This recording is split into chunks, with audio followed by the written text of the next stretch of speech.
Hello and welcome to Northampton Community College's Ethics and Moral Problems course. This lecture is on justice as is thought in society by the thinkers of Karl Marx and John Rawls. It's likely you've heard of Karl Marx. It's a familiar historical name.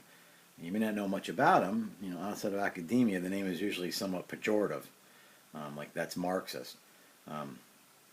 It's unlikely you've heard about John Rawls, but who knows? Anyway, a course like this is really meant to introduce or maybe reintroduce these great thinkers to you. We don't need to agree with somebody in order to consider them great. So I hope this lecture at least offers a little bit of insight into each of these philosophical thinkers. First off, with Karl Marx, people's life experiences, they really shape who they become. He was exiled early on for his political activism, and he and his family, they spent some time in some quite impoverished living conditions. Here with Marx, too, if we want to talk about what else he was shaped by, the philosophy of, Hegel. Hegel had this idea of what was known as a dialectic, where there's always a tension between a thesis, in other words, the thesis there's some problem, and that gives rise to an antithesis, which means there's some reaction to that problem. And then from the contradiction of these two, there arises a synthesis, some solution that's found in the reaction to the thesis and antithesis to the problem overall. So this then is what Marx understood as the nature of social reality. And because this constantly goes back and forth, this social reality is in constant flux. And the individual then has to, either her or himself has to realize themselves through this struggle and freedom, in the midst of all this turmoil that goes on. So for Karl Marx, economic factors were key. Actually, overall, he understood the solution to be one of cooperation among all peoples, not some individual control of the economy.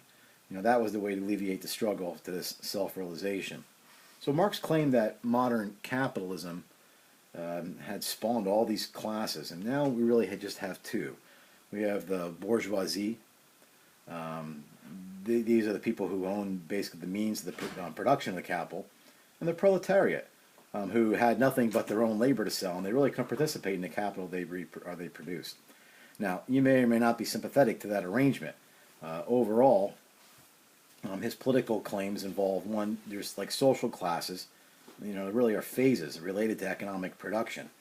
And the inherent struggle among these classes will eventually lead to the proletariat rising up and overthrowing their oppressors.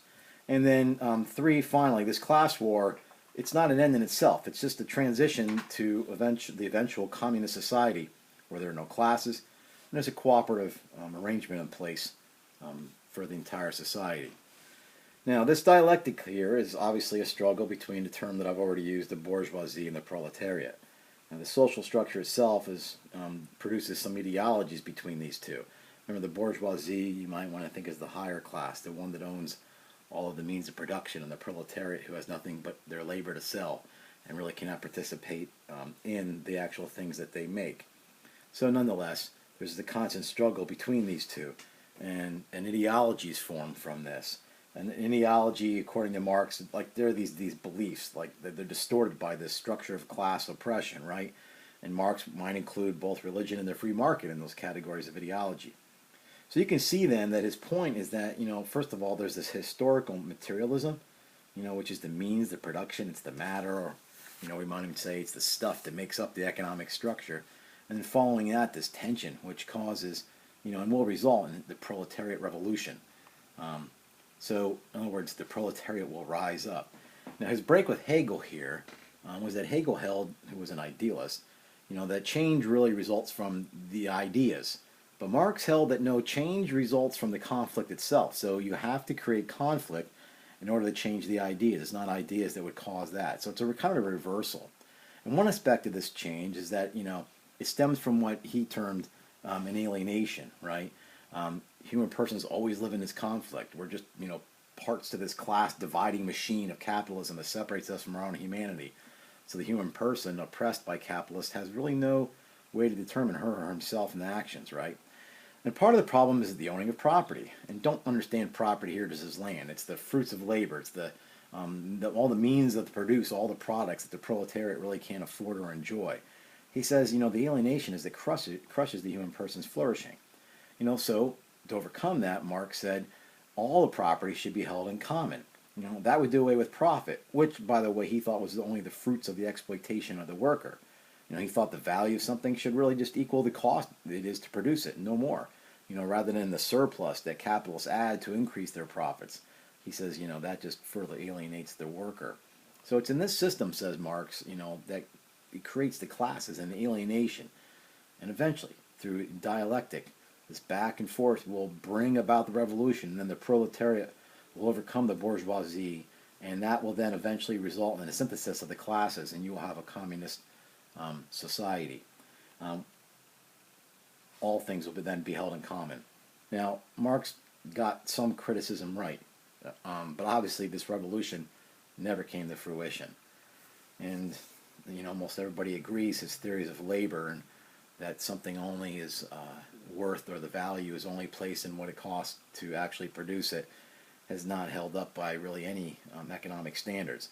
But he got a lot of the criticisms correct. I'm going to let you develop your own opinions on this. Now, on to a different thinker, much more contemporary to us, is John Rawls. Remember how I said that life experience influences us? Well, as it did with Karl Marx, so too it does with John Rawls. He experienced many horrors in his military service. And even at one point, he was a sergeant and refused to discipline a soldier because he just didn't think that the punishment was just, and he was knocked down to being a private. So part of his plan was to come to terms as into what way someone may resist unjust policies within their society. And also, how about those who are most fortunate? And in what way would it be just for them to give aid and help to those that are the least fortunate, or at least less fortunate than themselves? Prominent at this time was the ethical system of utilitarianism. Utilitarianism, as you're well aware, is where the greatest good is for the greatest benefit of the majority. The end justifies the means. So opposed to that, John Rawls based his theory of justice on two Kantian truths. One, there are objective moral truths, at least to some things, not to all. And also, doing what is morally right will not always bring one happiness, but we should do it anyway. If you remember Immanuel Kant and his categorical imperative, you should not lie, even if it doesn't bring you advantage. He has these principles, and then he sticks with those. So, in short, John Rawls said that one should advocate for justice, and by that he meant fairness. And he sort of means that in this way, there's no long-term advantage for somebody who cannot come. In other words, you can't have a long-term advantage at the expense of other people. Reality is, though, and he realized this, we live in a very unfair world. In other words, we live in one in which some have advantages or disadvantages simply by what country we're born in, what societal or economic class we're born in, etc.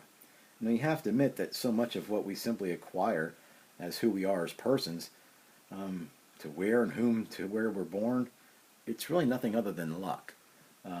So you can see there's some similarities between Rawls and Marx here, but also some glaring distinctions, right?